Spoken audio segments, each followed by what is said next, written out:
प्यारे बच्चों नमस्कार, जय हिंद, वंदे मातरम। आज आप लोगों को हिंदी सब्जेक्ट का मैं पेपर बताने वाला हूं। यहां पर आप सभी का जो पेपर है ये 27 तारीख के दिन आपका पेपर है। तो आप लोगों को सारे बिल्कुल सॉल्यूशन आपको मैं बता रहा हूं, हिंदी कक्षा 10वीं एमपी बोर्ड। तो आइए स्टार्ट करते हैं पहले क्वेश्चन से। सभी बच्चों को इंस्ट्रक्शंस के आधार पर पूरी एग्ज़ाम देना रहेगा। देखिए आपका पहला प्रश्न है, परशुराम ने किसकी भुजाएं काटी थी। दोस्तों परशुराम जी क्रोधी मुनि थे, एक तो ये बात आप याद रखना। और ये जो पाठ है राम लक्ष्मण परशुराम संवाद जो है उसमें से आया हुआ है, ये आपको ये भी याद रखना है। परशुराम ने सहस्त्रबाहु की भुजाओं को काटा था। अगला प्रश्न है, फागुन माह में कौन सी ऋतु आती है। तो दोस्तों फागुन माह में वसंत ऋतु आती है, सभी को वसंत बताना है। अगला प्रश्न है, चौपाई में कितनी मात्राएं होती है। तो चौपाई के प्रत्येक चरण में 16-16 मात्रा होती है। चौपाई दोस्तों सममात्रिक छंद है, यहाँ पर आपको सममात्रिक आंसर करना रहेगा सभी स्टूडेंट को। चौपाई एक सममात्रिक छंद है, इसकी प्रत्येक पंक्ति में 16-16 मात्राएं होती है। इसके बाद में प्यारे साथियों आप लोगों का अगला जो क्वेश्चन है ये आपकी स्क्रीन के सामने आ चुका है। देखेंगे आप सभी, बाल गोविंद भगत गाते समय क्या बजाते थे।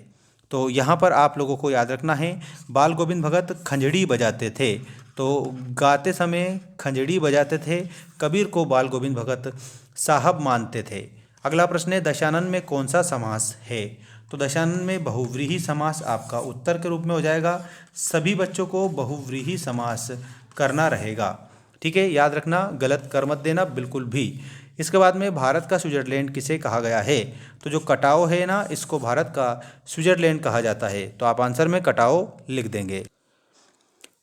दोस्तों यहाँ पर अगला प्रश्न है, प्रयोगवादी कविता के प्रवर्तक हैं। तो यहाँ अज्ञेय आप उत्तर के रूप में बता देंगे, प्रयोगवादी कविता के प्रवर्तक के रूप में। छंद प्रकार के होते हैं, छंद दो प्रकार के होते हैं, वर्णिक छंद और मात्रिक छंद। वीर रस का स्थायी भाव है। तो दोस्तों वीर रस का स्थायी भाव आप लोगों को उत्साह बताना रहेगा। सभ्यता का परिणाम है। तो सभ्यता जो संस्कृति होती है ना उसका परिणाम है, तो उत्तर के रूप में आपको संस्कृति लिखना रहेगा। अगला प्रश्न ये रहा, क्रिया का सीधा संबंध कर्ता से होता है। तो दोस्तों जो सकर्मक क्रिया होती है उसका सीधा संबंध कर्ता से होता है। इसके बाद में अज्ञेय ने हिरोशिमा कविता कहाँ बैठे बैठे लिखी। तो इसमें आपको रेलगाड़ी आंसर करना होगा। रेलगाड़ी में बैठे बैठे अज्ञेय ने हिरोशिमा नामक कविता लिखी थी। दोस्तों अब हमारा तीसरा प्रश्न आ चुका है, सत्य असत्य लिखिए में। जयशंकर प्रसाद ने जो मधुर स्वप्न देखे वो पूरे हो गए थे। तो दोस्तों इसमें आप लोगों को असत्य लिखना है।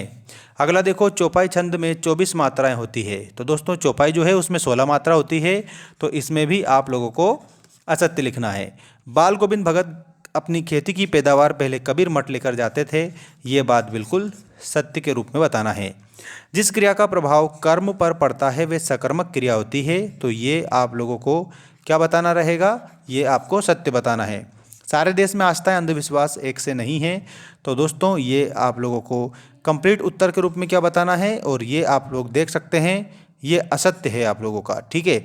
और इसके बाद में मैं क्यों लिखता हूँ अज्ञेय की रचना है, ये बात बिल्कुल सही है, ये आपका सत्य के रूप में हो जाएगा।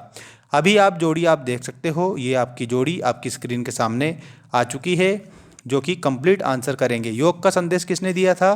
तो उद्धव ने दिया था। श्रृंगारस का रति स्थायी भाव होता है, नवाब साहब ने 2 खीरे खरीदे थे। नेताजी की जो प्रतिमा है कस्बे के चौराहे पर लगी थी।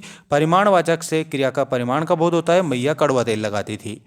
ये आपकी जोड़ी पूरी कंप्लीट हो जाएगी। सभी बच्चे चैनल को सब्सक्राइब करके घंटे की बटन को ऑल पर जरूर रखना।